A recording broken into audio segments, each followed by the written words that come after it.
Muy bien, amados, hemos venido hablando acerca de la historia de Abraham, el primer hombre que Dios llamó a formar una nación que cambiaría la historia que a través de nuestro Señor Jesucristo continúa hasta el día de hoy. La semana pasada hablamos acerca de cómo Dios lo llama a Abraham, lo invita a salir de su tierra, le da una orden y él definitivamente sale y estudiamos acerca de la decisión que él tuvo, ¿no? Es como usted y yo, cuando Dios nos llama, y tomamos esa decisión. Cuando tomamos la decisión de seguir a Dios a través de Abraham, que es llamado el padre de la fe, Dios le llama mi amigo, Jesucristo dijo de que se sentaría al lado vendría gente del oriente, del occidente, a sentarse con él, lógicamente que es un tipo importante en las escrituras. Pablo también le dice el padre de toda la descendencia de la nación a la cual nosotros servimos hoy en día. Somos una sola nación y queremos aprender en cierta forma de por qué se ha distorsionado, por qué hay esta división el día de hoy. No debería existir, amados hermanos, porque en esta nación no es una nación terrenal. Originalmente fue una tierra, fue Israel, como usted muy bien sabe, Jerusalén, el centro de todo. Sin embargo, la nación que Dios llama es una nación espiritual que va a continuar por muchos, muchos años.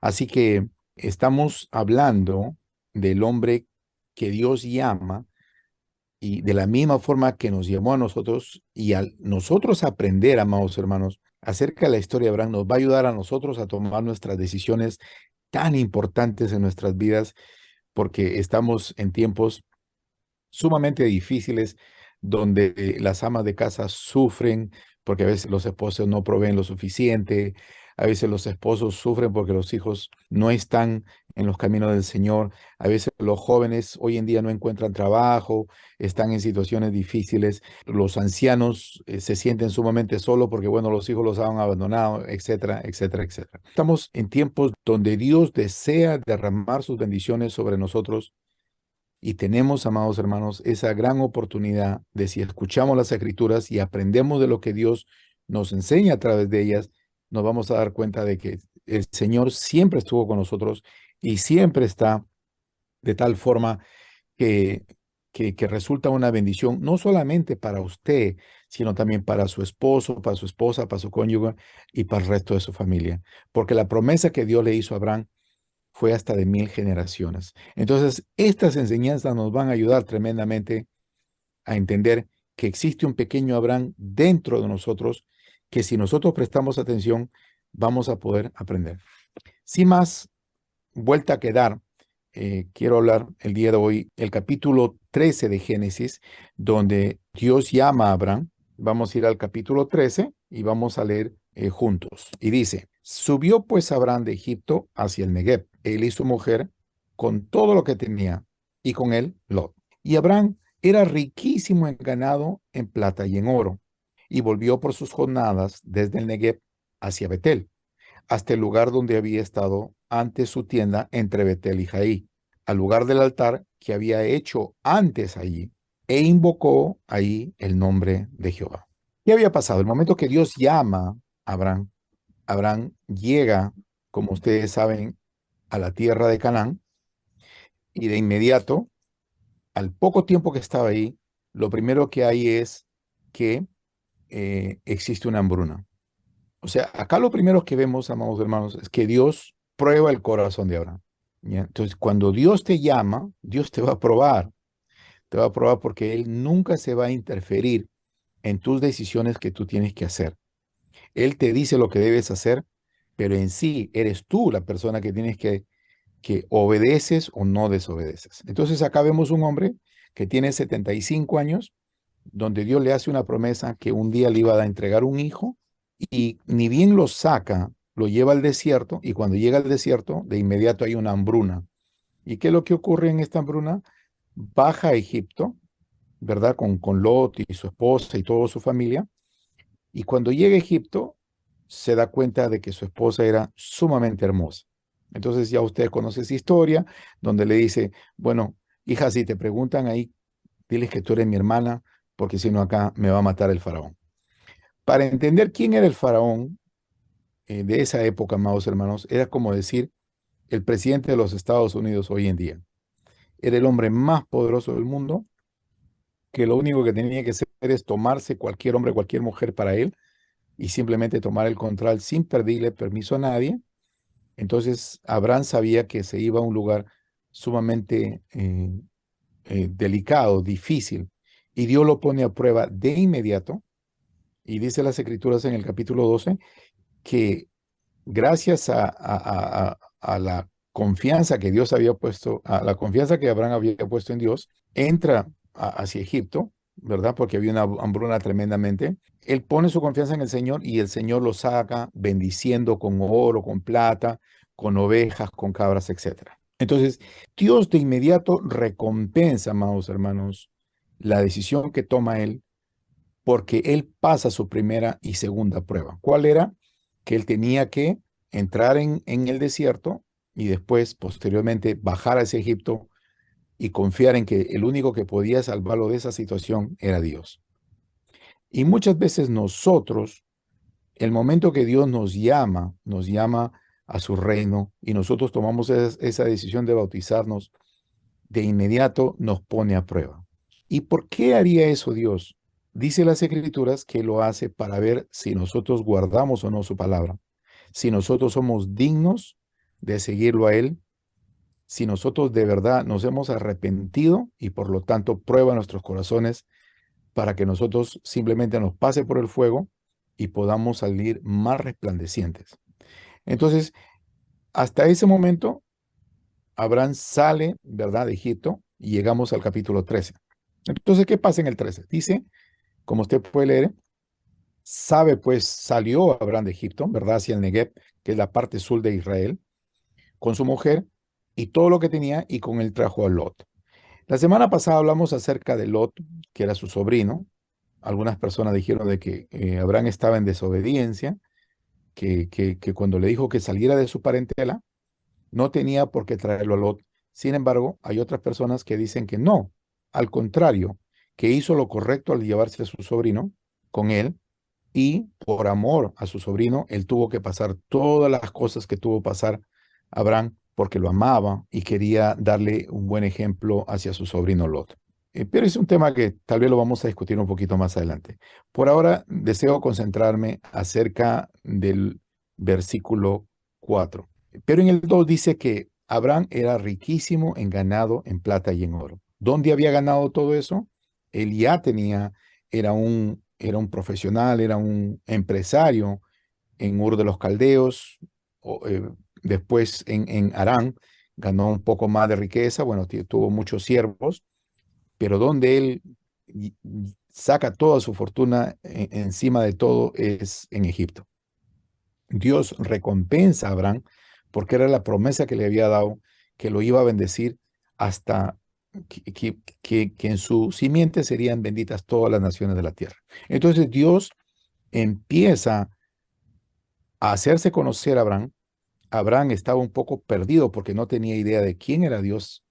Simplemente había escuchado una voz, sabía que había un Dios único, el único Dios verdadero, el Dios de Israel, y él estaba queriendo conocer a Dios. Entonces, al igual que usted y yo, nosotros tenemos, amados hermanos, nuestras dudas, tenemos nuestras batallas, nuestras peleas, pero en el fondo Dios siempre quiere lo mejor para nosotros. Y cuando nosotros obedecemos su voz, cuando empezamos a caminar con Jesucristo, nos damos cuenta de que Él desea con todo su corazón bendecirnos. A Él le deleita que usted y yo nos acerquemos a Él con un corazón sincero y podamos decirle nuestras cosas, contarle nuestros problemas, pedirle solución que nos dé paz. Jesucristo dijo, venid a mí los que estéis cargados y cansados, yo os haré descansar. Entonces, eh, lo que tenemos que entender, amados hermanos, es que en el Señor nosotros ya somos ricos ya. Aun si no tenemos un sol, aun si no tenemos un dólar, nosotros ya somos ricos en Cristo Jesús por la promesa que nos ha sido dada. Entonces, la mente suya y mía tiene que empezar a cambiar de tal forma que nosotros ya hemos ganado el reino de Dios. Gracias a la obra perfecta de nuestro amado Señor Jesucristo, nosotros podemos decir que ya nosotros somos ricos dentro del reino de Dios. Entonces, lo primero que tiene que cambiar no es en sí el ganar el dinero, sino la mente que cuando Él nos dice, ustedes ya son ricos, ¿verdad? Son bendecidos, tienen dones, talentos que yo les he dado, tenemos que empezar a cambiar y que saber que nosotros somos parte de esta gran nación, como lo vimos la semana pasada. Nosotros, dice Gálatas 3, que ya tenemos esa descendencia en Abraham. Y en Abraham nosotros tenemos esa descendencia de esta gran nación, este gran reino que fue establecido por Jesucristo cuando ya vino hace 2000 años y dijo, señoras y señores, se acabó el juego, se acabó la idolatría tremenda y ahora voy a establecer mi reino que hasta el día de hoy continúa. Entonces, de por sí ya Dios le ha dado a usted todas las armas necesarias para obtener la victoria. Pero es necesario que aprendamos no solamente el carácter de Abraham, el carácter de Isaac, de Jacob, de David, también de mujeres como Lea, como Raquel, como Sara, como María, que nos ayudan a a que podamos pasar todos los problemas que se nos presenten. Hay veces nosotros nos ahogamos, amados hermanos, en cosas que son tan insignificantes dentro del reino de Dios. Y en vez de declarar victoria, en vez de ya nosotros declarar de por sí que somos bendecidos, a veces dejamos que el enemigo nos gane y nos ponemos tristes, nos afanamos y nos preocupamos sin tener necesidad de hacerlo. Entonces, lo primero que empieza a entender a Abraham aquí en esta caminata con Dios es que él empieza a confiar en él y él empieza a cumplir su promesa. ¿Qué dice el versículo 2? Que salió riquísimo en ganado, en plata y en oro. Decía, entonces ya empieza él a conocer que efectivamente Dios era verdadero y empieza a cambiar su forma de ser y su mentalidad. ¿Y qué es lo que hizo? Volvió por sus jornadas desde el Negev hasta Betel, hacia el lugar donde había estado antes su tienda entre Betel y Ejei. En el capítulo 12, Dios nos relata con exactitud estos nombres. Y cada uno de estos nombres, amados hermanos, tiene un significado, que es la casa de Dios, Negev, que es el sur de Israel, Jair, etcétera. Son nombres donde el hombre empieza, son etapas que él va pasando de tal forma que él va creciendo en su fe. Cuando usted y yo empezamos a oír la voz de Dios, empezamos a crecer de tal forma que vamos conociendo, vamos entablando una relación con Jesucristo y así Él nos va enseñando quiénes somos nosotros. El momento que usted acepta a Jesús es el momento que usted sale del desierto, sale de Babilonia, sale de su forma de pensar y empieza ya a caminar con el Señor. Y se va a dar cuenta que estos nombres, ¿qué representan los nombres estos? Estos nombres lo que representa es el nivel espiritual por el cual Dios nos quiere enseñar a nosotros, a que nosotros eh, ya podamos, nosotros ya podamos en tener confianza en nuestro Padre Celestial. Y en el versículo 4 que es lo más importante en esta noche, es donde dice que al lugar del altar que había hecho allí antes, ¿qué es lo que hizo él? Invocó allí Abraham el nombre de Jehová. Entonces, era la segunda vez, amados hermanos, que Dios, perdón, que Abraham invoca el nombre del Señor. Y en el capítulo 13, más abajo, va a ver usted en el último versículo, que nuevamente Abraham invoca el nombre de Jehová. ¿Qué es lo que estaba haciendo, amados hermanos, Abraham, invocando ahí el nombre de Jehová? Empezó a hacer altares. ¿Qué cosa es un altar? Cuando usted está en el mundo, ¿verdad? Y usted hace una fiesta, ¿se recuerda cuando usted hacía una fiesta, cuando teníamos nuestras fiestas, nosotros poníamos la mesa, bueno, poníamos los adornos, las sillas, la banda, etcétera, y dábamos lo mejor para nosotros eh, poder quedar bien. Entonces la gente venía, tú ponías los bocaditos en la mesa, la gente se quedaba sorprendida por todos los regalos, las cosas que pones ahí y empiezas a establecer tu nombre en tu barrio, ahí en tu casa, en tus familiares. La gente viene hacia tu casa y dice, wow, qué bonita casa. Bueno, les empiezas a enseñar estas cosas y la gente empieza a ver las características tuyas. ¿Por qué? Porque tú lo que estás estableciendo es quién eres tú. Entonces vamos a suponer que mi nombre es José García.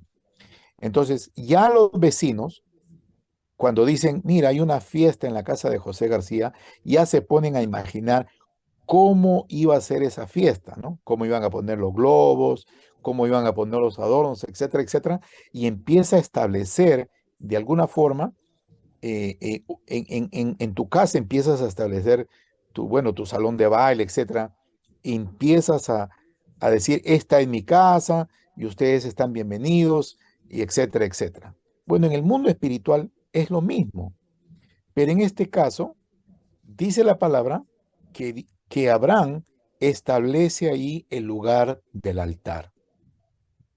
¿Qué significa el lugar del altar? En sí, amados hermanos, no estamos hablando de un lugar físico.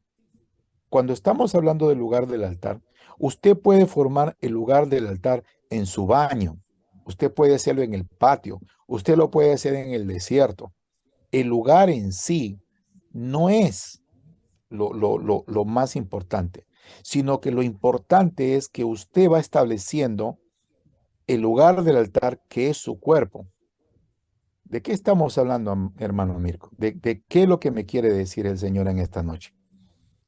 Lo que Dios nos dice es de que tu cuerpo empieza a ser parte del altar de nuestro amado Señor Jesucristo. Empieza tu vida, ¿verdad? Tu carácter, tu forma de ser, empieza a darle su lugar a Dios y empiezas a caminar con ese tabernáculo tuyo que es tu cuerpo y donde la gente empieza a verte, empiezan a reconocer. Dicen, ¿qué pasó con esa persona? ¿Qué es lo que hizo que esa persona cambiara? Entonces, lo que tú estás haciendo, amado hermano, estás formando un lugar de altar.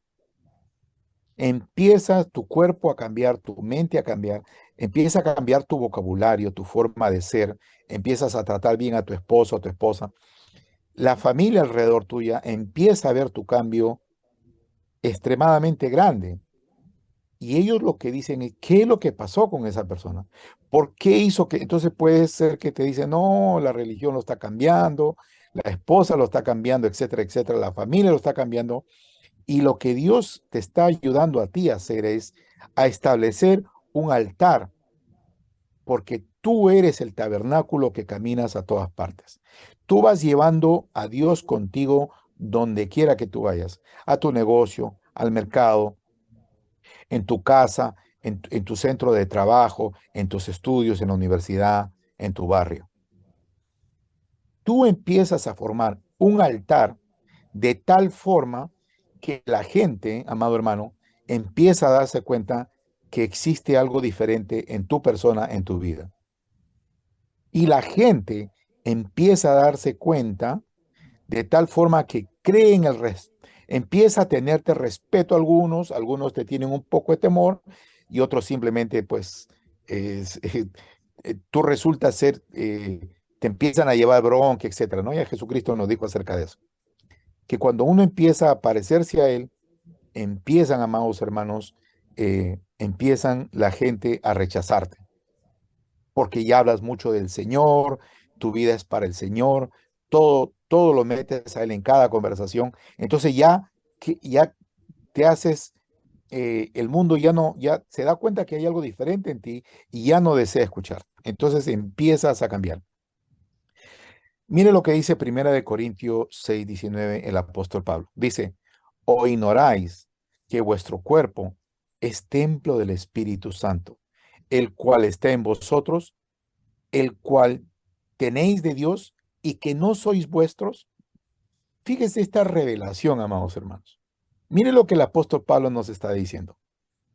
Les está llamando la atención, les está llamando la atención a los de Corintios y le dice, ¿acaso ignoras que tu cuerpo es templo de Dios, es templo del Espíritu Santo, el cual está dentro de vosotros?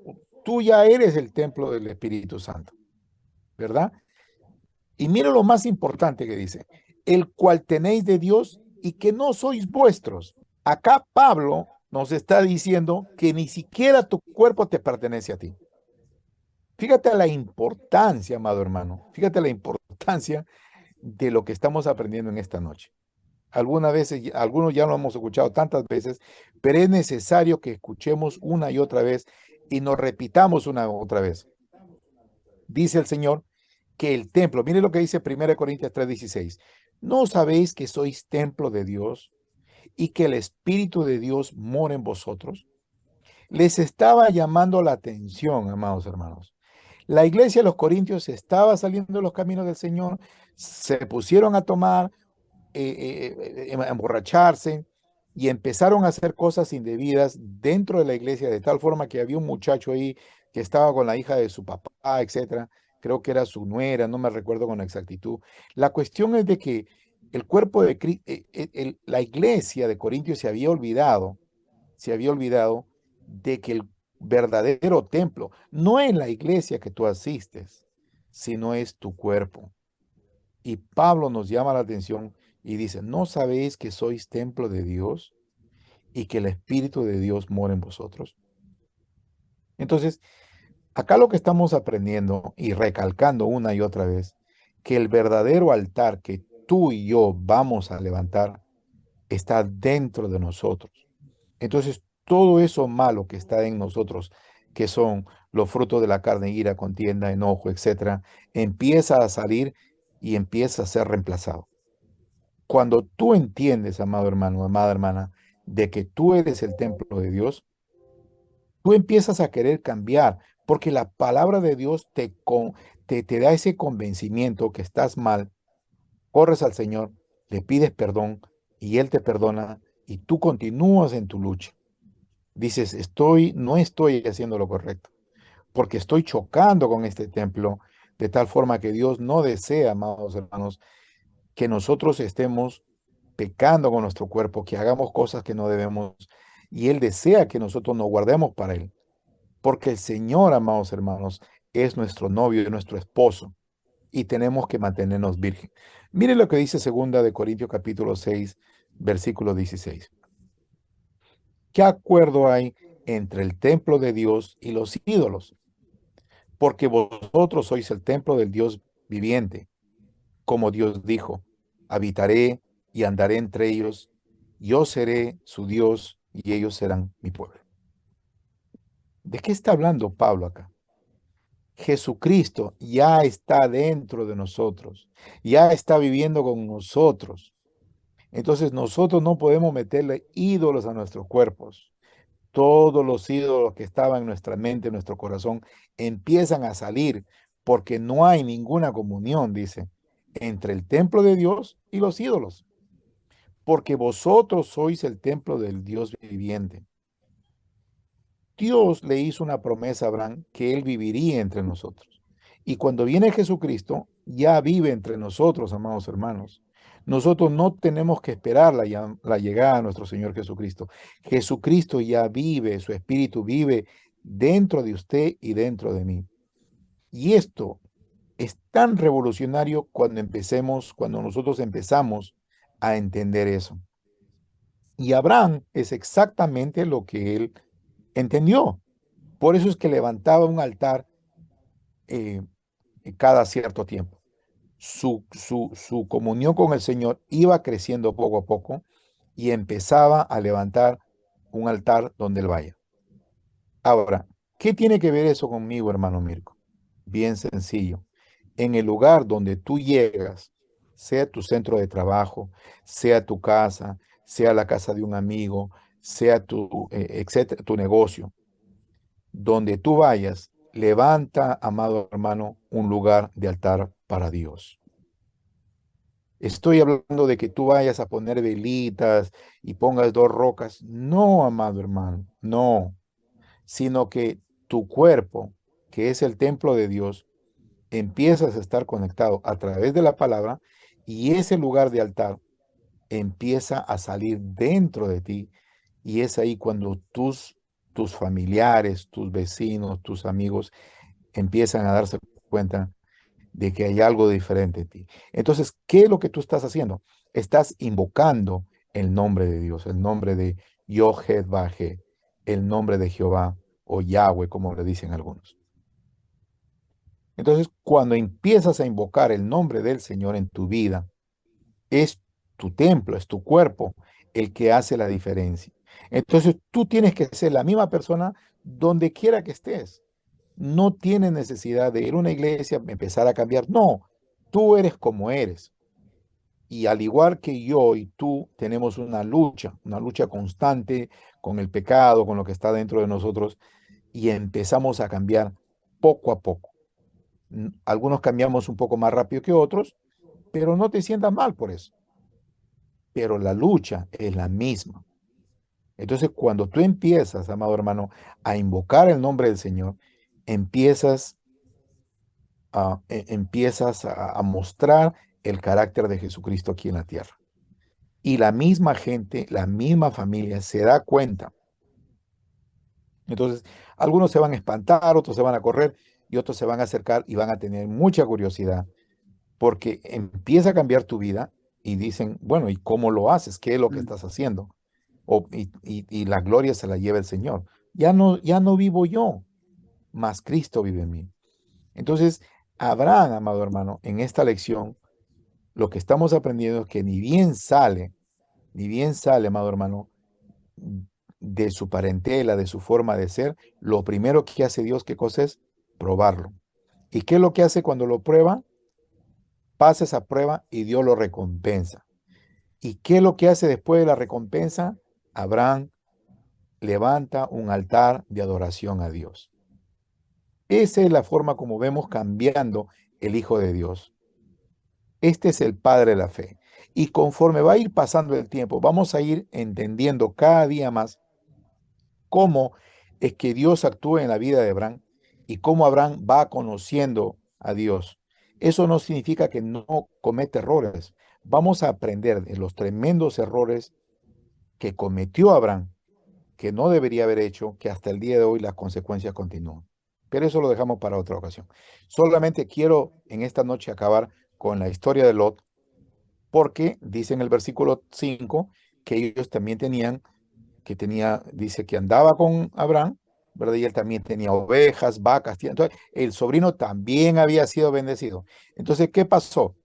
Ya usted conoce esa historia, le dice, mira, tus pastores están que se pelean con mis pastores, mejor tú te vas a la derecha y yo me voy a la izquierda y nos separamos. ¿Qué pasó después?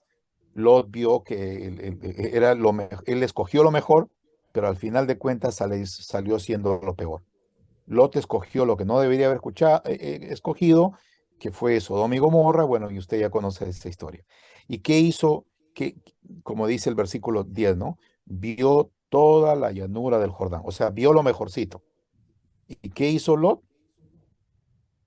Se fue, era maravillosa esa tierra, ¿no? Pero al final de cuentas, en el mismo versículo 10, dice que fue en dirección hacia Sodoma y Gomorra. O sea que lo que él creyó que estaba escogiendo mejor que su tío Abraham, al final de cuentas fue Abraham el que fue bendecido, porque ni bien se va Lot, ni bien se va Lot, mire lo que le dice el Señor en el versículo 2, 14. Y Jehová le dijo a Abraham, después que Lot se apartó de él, le dice, alza ahora tus ojos y mira desde el lugar donde estás, hacia el norte, al sur, al oriente y al occidente, porque toda la tierra que ves la daré a ti y a tu descendencia para siempre. Escuche bien la promesa de Dios, amado hermano. Le dice, alza tus ojos, mira para arriba, para abajo, derecha, izquierda, ves todo lo que ves, todo eso es tuyo, le dice. ¿Ya? Y no solamente le dice, te lo voy a dar a ti, sino que te lo voy a dar a tu descendencia para siempre. Si solamente nosotros pudiéramos entender, amados hermanos, lo que Dios nos quiere dar a nosotros, si solamente pudiéramos entender cuánto nos ama y que nosotros somos parte de esa bendición, cambiaría nuestras vidas en una forma radical. no estuviésemos sufriendo, que con la familia, que con la salud, que con la economía, porque Dios solamente quiere lo mejor para nosotros. Y Abraham lo entendió, pero no lo entendió de la noche a la mañana. Vamos a ver cómo después de 25 años le sale el hijo, etcétera, etcétera. Ya vamos a entrar un poco más a fondo en la historia de Abraham para la próxima semana, pero solamente quiero dejarles con eso. Dos cosas hemos aprendido en esta noche. Una de ellas es que cuando Dios te llama, tú lo que tienes que hacer es confiar en su palabra y obedecer, porque ahí viene la bendición. En la obediencia está la bendición. Y en el lugar donde tú llegas, amado hermano, amada hermana, tú vas a levantar un altar. Tú vas a entrar en un lugar y vas a decir, llegó la luz. Todo lo malo, toda la carne, todo aquello que no es de Dios, tiene que salir de ese lugar. Tiene que salir porque la bendición es tuya. Eres tú la luz del mundo. Eres tú la sal de la tierra. Esos demonios tienen que salir de la presencia tuya porque tú vas con el poder del Espíritu Santo. Eso grábatelo en tu corazón.